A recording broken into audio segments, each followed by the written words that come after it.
got champagne in my locker, and it's gonna rain on my friends. I got W's on my... How you guys doing? This is Simoni Lawrence on the Pay Me to Stop podcast, and this is episode number 7. Let's go. We're super excited for today. We have a great guest, a special guest, one of like the top of the top of the top type of guest, you know what I mean? I'm actually gonna I usually wait to get them in the screen before I do. This doesn't have anything to do with nothing, but I gotta tell Hamilton something. But since you're a part of this and you know this place, I'm gonna talk about Bouvet, the restaurant. Oh, we have Mr. Lawson, guys. Mr. Lawson, CEO of Woodbine. Great to be on. You're gonna see how amazing of a guy and his family is throughout the episode. But I had to get him in the screen in the shot because this doesn't have anything to do with anything, but I have to tell Hamilton something. So I went to this restaurant called Bouvet. Mr. Lawson took me there after we went there and talked to the kids for a little bit. And like the quality was just amazing. When we walked in, like it was like the red carpet rolled out for Mr. Lawson. Of course, got our own little private table upstairs. The food was impeccable. And I found out where your veal comes from is a baby calf. That's what you got, the big veal. Dylan on a couple of podcasts told me that's where veal comes from. I never knew that. Yeah. Now, is that a bad thing? No, it's a good thing. Okay, You're good. okay. I just didn't know what veal actually was. And then the 2 and 2 started. I was like, wait, Mr. Lawson got that at that restaurant in Burlington. But that's our shout out. Everybody go check out Bouvet. It's a great restaurant. And, you know, you won't be disappointed at all. Okay. We have Mr. Lawson here. Mr. Lawson, you have so many accomplishments that like we have to go list them one by one, and I want to hear you talk about it, you know what I mean? Because like I'm super interested. We have your grandfather. He owned my favorite jerseys that we ever wore was the Flying Wildcat jerseys. The red ones, you know what I'm talking about? Oh, I know what you're talking about. Yeah. I love those jerseys. You wore them at Guelph against BC. Yes! Yes! I was there. So Mr. Lawson has a great memory, as you see. Yeah. Well, I don't know if I have a great memory, but let me stop you on one thing now. Sim, you and I are pretty good friends over the years. No, we're great friends, yes sir. And the fact that you're calling me Mr. Lawson is not my idea. No. I have said many times, call me Jim, but he refuses to call me Jim. No. So that's the Mr. Lawson. I just want to set the record straight on it. That's a fact. Since 2013, me and Jim's been great friends, and he's a great friend. But I have to call him Mr. Lawson because you'll see why I have to call him Mr. Lawson. First of all, his grandfather is a reason that I'm a Hamilton Tiger Cat. If you put it all together, we'll get back to that later. But your grandfather, he was owner of the Flying Wildcats back in, I think it was 1940. Oh, basically 1940 to 1949 till they merged the Wildcats and the Tigers to become the Tiger Cats in the 49. The first season as the Tiger Cats was 1950. Oh, okay. And then not only did his dad own the team, then your father came and he was the quarterback on the Grey Cup championship team in 1943, I think it was. Yeah, absolutely. No wonder you got through University of Minnesota. Yeah, absolutely. He quarterbacked that team. He's still to this day. I don't think it'll ever be broken. The youngest quarterback ever to win the Grey Cup at age 21. And that was at because 21? They had a star quarterback, Joe Kroll, and he wasn't feeling well, and he didn't start. So my dad started. They won the game against Winnipeg.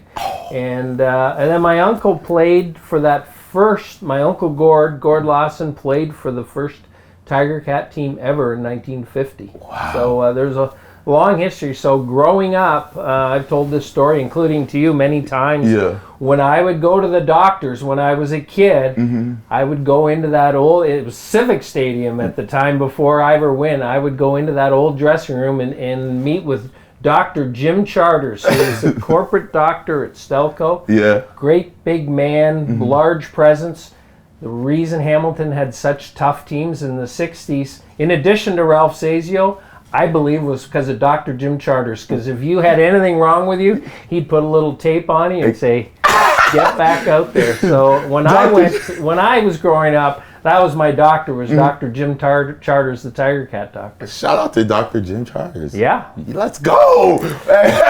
So after that, all of that, so your father helped merge, and then that's how the name formed for the Hamilton Tiger Cats? Yeah. How did that transition go, like combining the Wildcats and the Tiger Cats? Well, in 1949, there's a company called Cooper Construction, which still exists and builds industrial buildings in the Hamilton area today. Okay. Ralph Cooper was the founder, and my grandfather was in the lumber business. It was at Gage and Dunsmuir, just around the corner from the football stadium. Wow. And they were competing. One was the Hamilton Wildcats, and one was the Hamilton Tigers, and Cooper Construction was a customer. And so my grandfather approached Ralph Cooper and said, we can't keep doing this anymore. Let's bring the teams together. And they brought them together that season, and the Wildcats and the Tigers, and they became the Tiger Cats, and they decided to get along. After that, which was interesting, and the stories are legendary, but the Tiger Cats didn't have anything to do in the off season. They needed jobs, so a lot of them came over to the lumber yard at Gage and Dunsmuir, and that's where they worked in the off season. It was just famous stories from the Tiger Cat guys coming to work at Lawson Lumber in the off season and sleeping on the lumber bunks all afternoon, and no one could fire them, so they just slept. But anyway, some great history there. That's sick. That's what we call like a bird course. Like, so like in college, we go to college and we take like basketball class and stuff like that. So you guys gave them a nice little paying job, huh? Exactly. So with all of that history, how do you become a star hockey player? Your dad plays football, grandfather football, and then you, boom, star hockey player. Well, yeah, like, you use the term star. I played scholarship to Brown. I think that what I will say, and a lot of athletes, including yourself, will appreciate it. I played every sport. Okay, yeah. A lot of that's gone today, right? They channel young children and young people into one sport today. Yeah. If you play soccer, if you play baseball, if you play it year round. Right. But when I grew up, baseball one season, football one season. I played high school football till I was in grade 12. I played everything. And so, and I think that's good for young athletes. And you probably played different sports too, right? And sure. I think it's good for cross-training and developing different muscles, and you learn a lot from different sports. And so I did that. It just happened that I played hockey better than the rest of them, I guess. But I loved all of them, and I had and have 3 children who were all good athletes, but they got channeled when they were 12 years old, 13 years old into one sport, except for our youngest guy. I had him go to high school in the United States where he could play football and baseball and do everything, and I think that's been important. He ended up playing football and baseball at McGill as a university athlete. So defensive end, that's my boy. Yeah, I remember it like it was yesterday. So that's amazing. So not only is Mr. Lawson went to Brown on a scholarship to play hockey, how was it playing hockey in the States? Like what was the transition like? You know, like what was it like going from Canada to America? Of course, it's more common today to play college hockey in the United States, and a lot of people go that route now. The very top players I know go major, junior, but you're seeing more and more players go to the United States because it's a recognized route. I will say that in 1975, when I decided to go to the States, I shunned playing major, junior at the time, and it was the hockey was still very good. I think in the 70s was very good. A lot of the guys that I played against played on that 1980 Olympics team, the United States team that won the gold. Oh wow! And so the hockey was very good. What it was more of a skating game.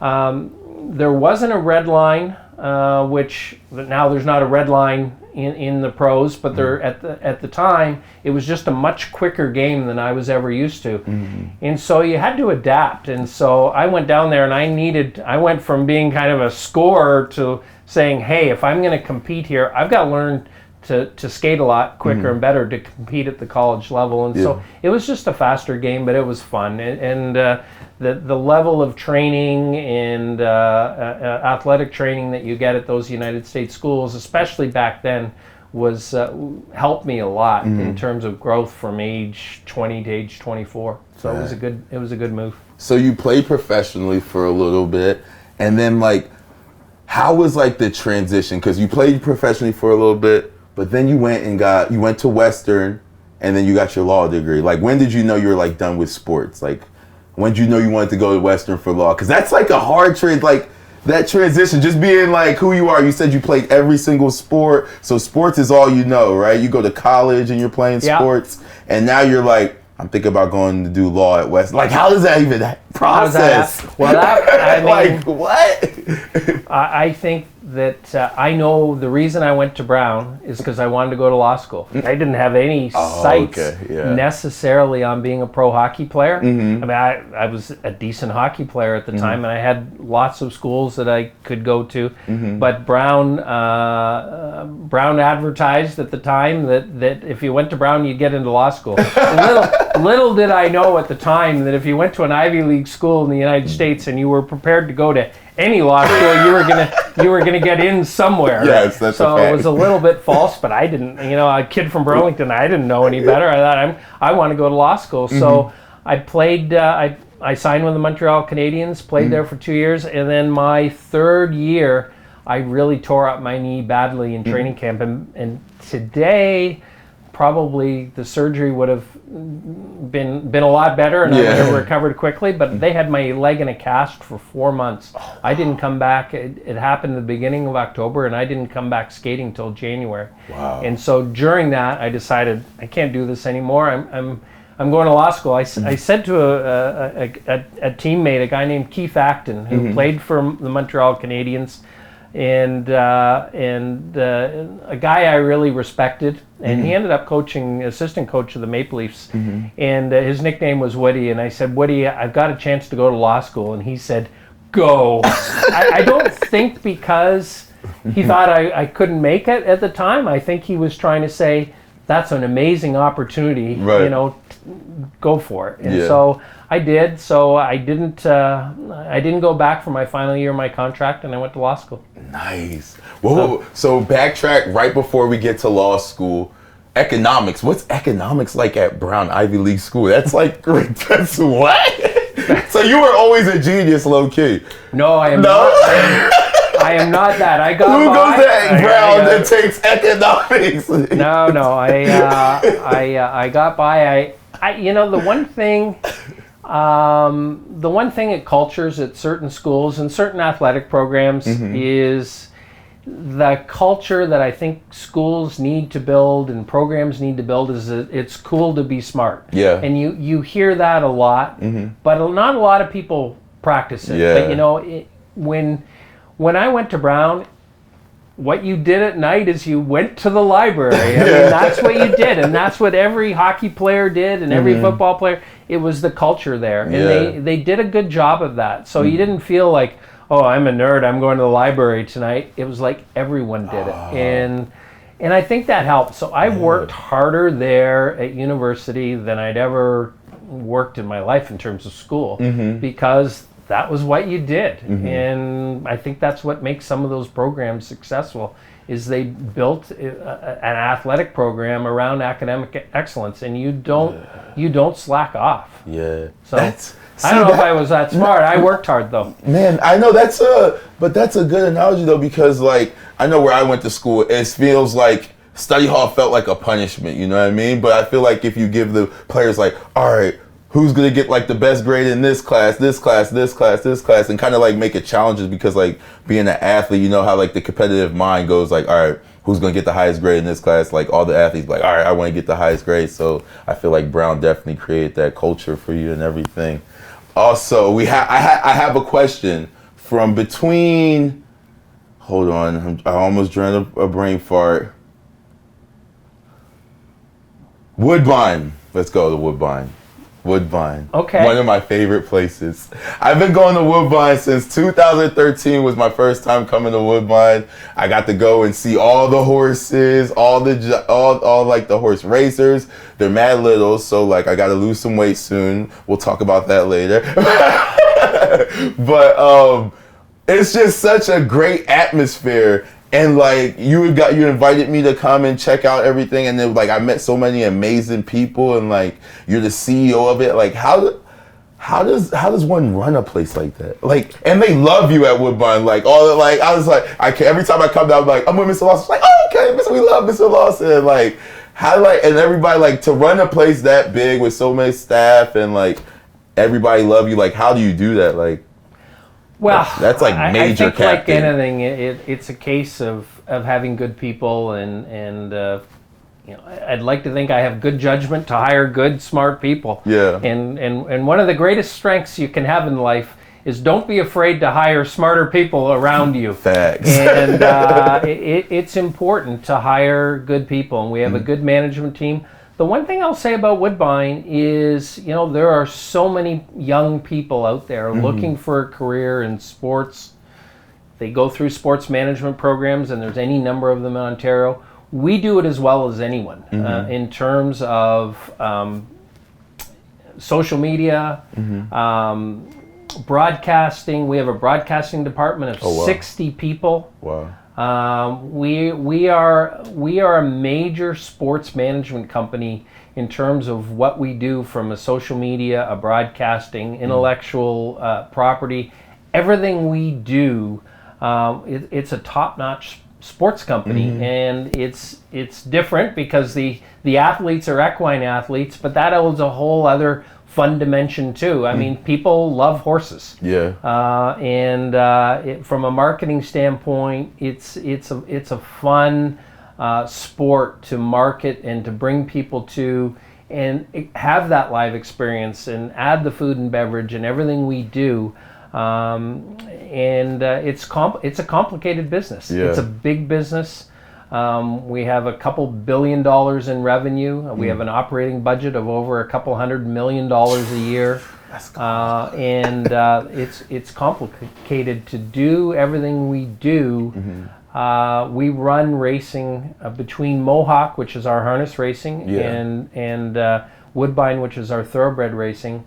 We run 355 race cards a year, so that means opening the dining rooms 355 times at different dining rooms. So you get 10 days off. Exactly.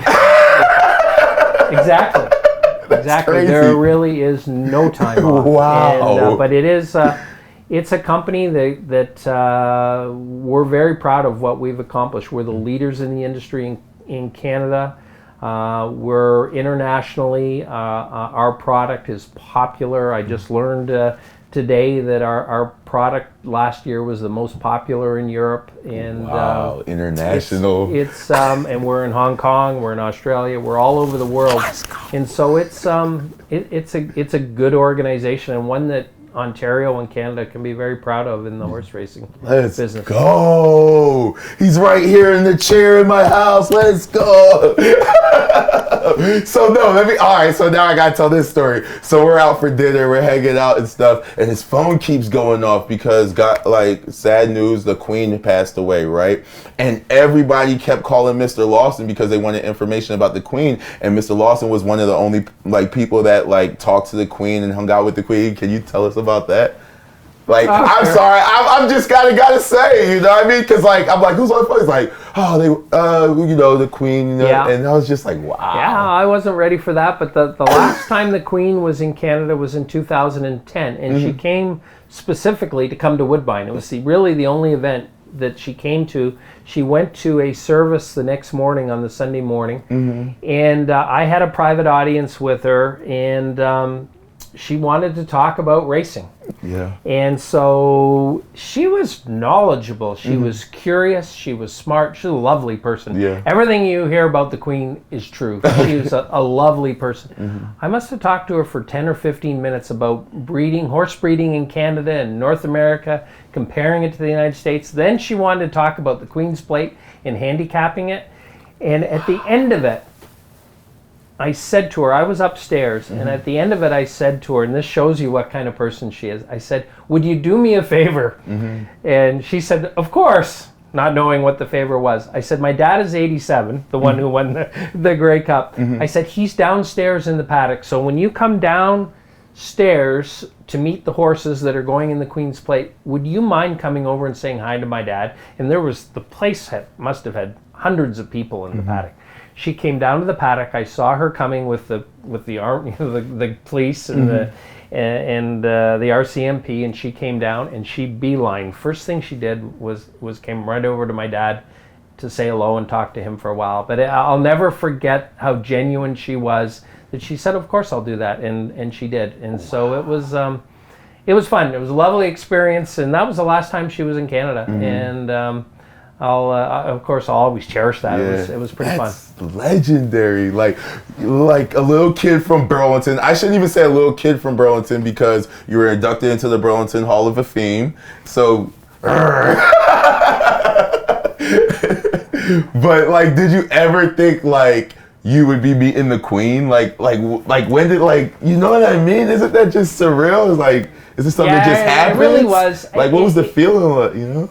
It was, at the time, it was really normal. It was. I feel what you're saying. It was kind of like talking to you. She was so down to earth. We just had a normal conversation. I didn't really think much of it at the time. Afterwards, I went, holy shit, like, did that just happen? But at the time, she was so normal. It was just like talking to your neighbor. It was really interesting. That's so cool. On reflection, I didn't think much of it at the time until afterwards. That's sick. When you're in it, man. That's just how it always is. All right, so I have this game for you, Mr. Lawson. It's called 21 Questions. I think you've done this before with other people, right? So I'm a regular watcher of your podcast. Did you guys hear that? Mr. Lawson is a regular watcher of my podcast. What are you guys doing? Subscribe. Let's go.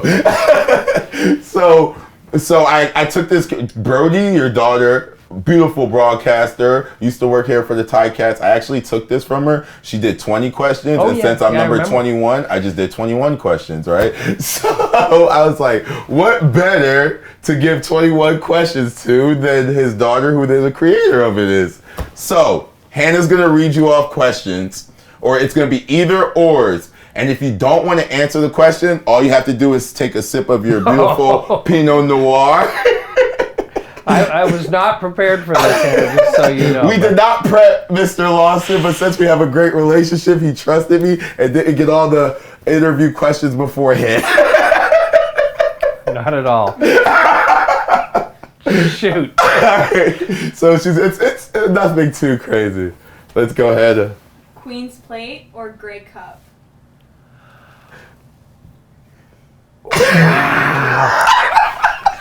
Or you can just take a sip and you don't even have to answer.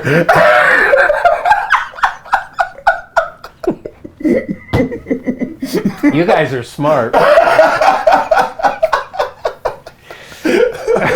Let's go. Right. Hockey or football? Wow. Let's go.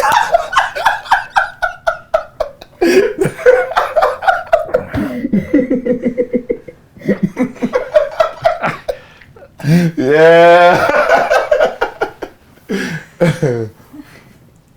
Podcast or TV show? Oh, I love the podcast. No, yeah. Podcast. Western or brown? Oh, Brown. Yo, that's nice. Why brown? Love Brown. It was just a great experience. Ivy League's different type of life, huh? I don't know. It's just, you know what it's like to have teammates and camaraderie. Yeah. And I'm, even this morning, You were in touch with my Brown hockey teammates. Yeah. We're still in touch just about daily. Mm-hmm. And, you know, it's that camaraderie at the college level that's really something special that you never get back. Sorry, I digress. No, you're good. You can do that on, it's your show. You do whatever you want, you know? Go next. Time or money? Time or money? Mm-hmm. Time, I mean... Yeah. For sure, time, for sure. Yeah, absolutely. Justin Bieber or Drake?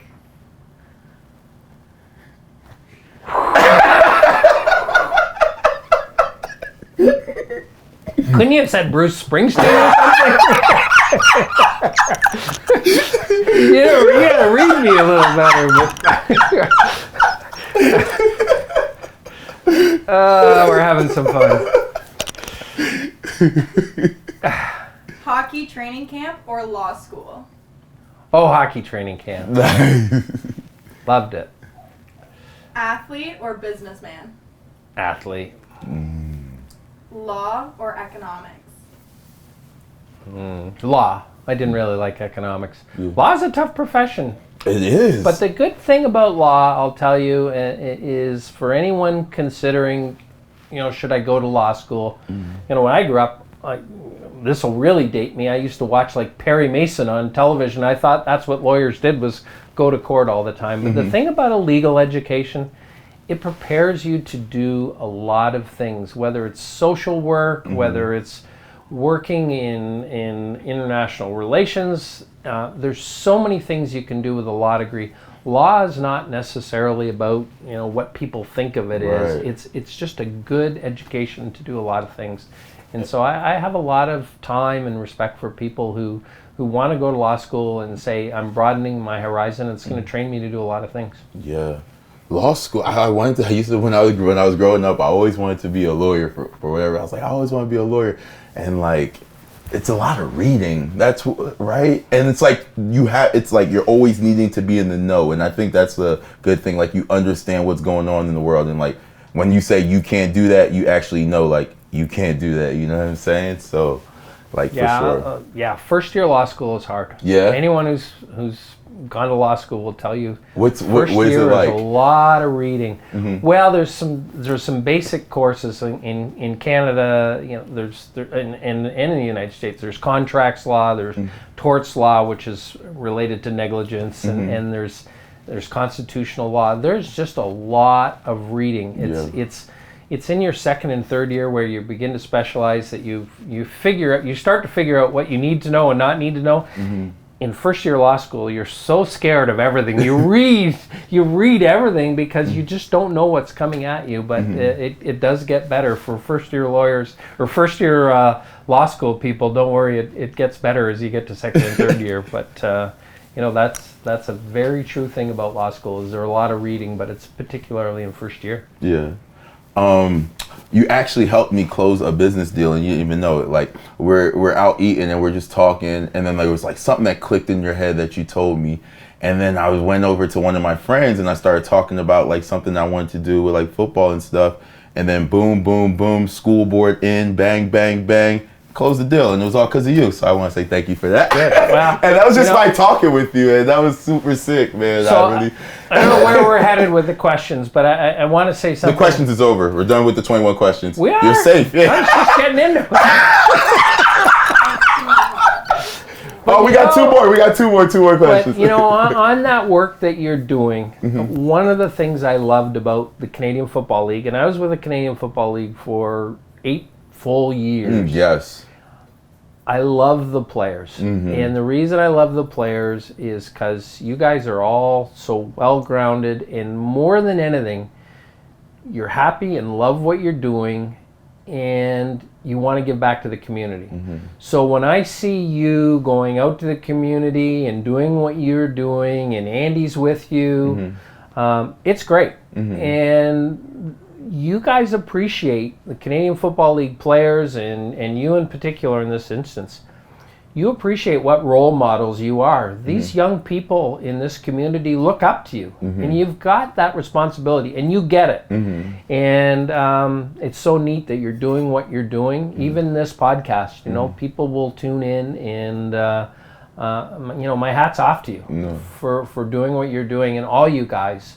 I singled out you and Andy, but the Tiger Cat organization and the CFL generally are great role models in their community, and that's one of the things I loved about my association with the Canadian Football League. Thanks. And like, even like, I remember when you were put in active commissioner, best days of my CFL life. when Mr. Lawson was commissioner. But like you could see how like in tune you were with the players and just like how forward thinking you were when you're commissioner, just like getting our advice, like what we think would make the league better. And like as a player, you're like, wow, that's so cool. Like, you know, the higher ups even care about our voice to like hear what we have to say. And like I always appreciate that. So thank you for being like that kind of a role model for the players. It was a good time because the people, and I see this in horse racing now, the people who understand it the best, and I'll say this, it sounds like a derogatory term, are not the suits. The people who understand it best at the racetrack are the people who are the jockeys, the trainers. The people who understand football and what it needs and the rules are the players. And so, you know, I always had a lot of time for the players, and we made a lot of rule changes during that period. And and they're still around today. And it was from listening to the players as to what the sport needed. The only conflict I got in really is I was good friends with Ken Austin. and Kent got himself in trouble a couple of times, as you might recall. I love Kent, and he's doing well today. Hey Kent, miss you, love you, glad you're doing well. I stay in touch with Kent, and I had to adjudicate on Kent a couple times, and it was a real conflict. I think I buried the conflict of interest best I could, but it was hard ruling on a couple of things that went wrong with Kent during his head coaching stint in Hamilton. Oh, you couldn't wait 2 more years? All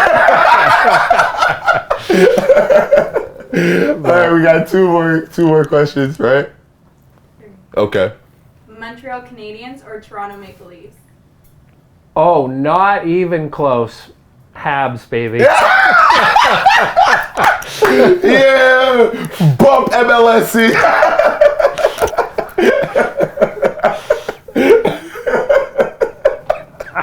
Nice. Tort law or criminal law? Oh, you know, my wife, who you know, was a lovely lady. Crown attorney. We used to come home. I was a corporate commercial lawyer in downtown Toronto. Boring. And my wife would come home. She was doing murder trials. What? Oh, I was living vicariously because it was pretty interesting. You know, the work my wife was doing. So we were first married, didn't have kids. I'm doing corporate law at a downtown firm, and she's doing all these neat criminal trials.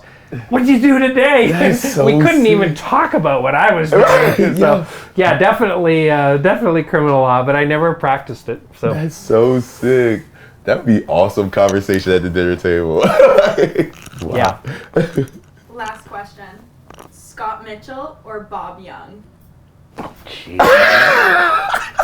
You guys are cheated up for me.